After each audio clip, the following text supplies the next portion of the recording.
Guess who's back?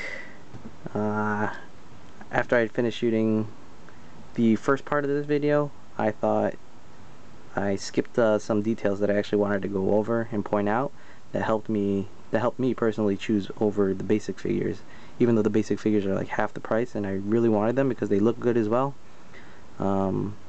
These were some of the points that I wanted to that just pushed me towards this guy.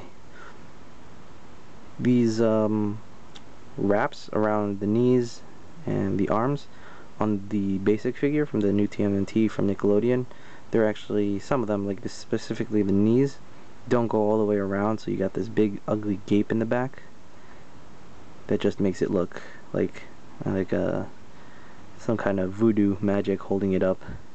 But this one actually goes all the way around. Even though it's double jointed, they were able to do it.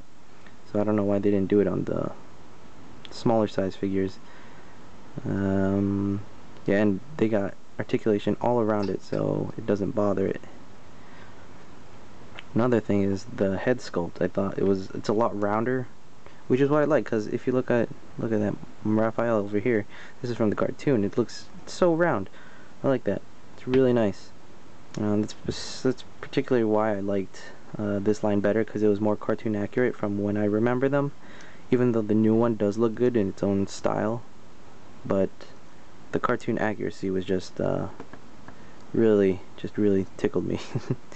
The next part that I thought I was gonna like was that they had pupils, and you see that's how I remember them, and they had pupils there. But in the comics and all the other mediums that they are depicted in, they have white pupils, no pupils, and just white eyeballs. I'm probably gonna custom mine to do that. I'm just gonna paint over the black pupils along with the weapons and the base. I'm gonna make them white, just because just white eyes just look so sick. And you know, we're so used to having figures with pupils, and because they're all human. I think it'll separate them a little bit more from being human figures, humanoid type figures, if they just had white eyes. Anyway, I know that a lot of these figures look funny because they have like cross-eyed on them and they weren't exactly placed properly, so just painting them white would just eliminate that, and it would just make them look that much more badass. Even though it's a little departure from the cartoon accuracy, I think it'll still look good. Maybe I'll do an update on that. But yeah, and the bandolier. This thing is like made out of soft plastic or something, and you can actually store it on there. That's awesome. So when he's not using them, he still looks badass.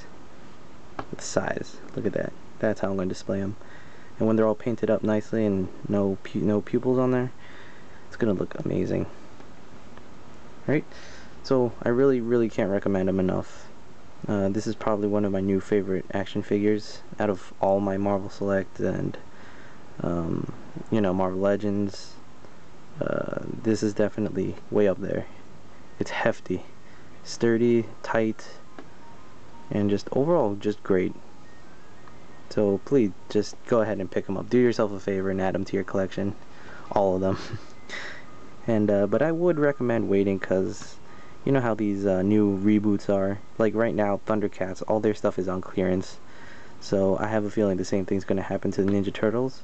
Even though these guys' stuff is way better than the Thundercats, I still feel like the same thing's going to happen to them. It feels like it's the circle for these 80 cartoons, 80s and 90s. Yeah, go ahead and pick them up, guys. Alright, let me know what you guys think about them. If you guys disagree, agree, I'd like to hear it. Alright, this is it, I promise. Peace.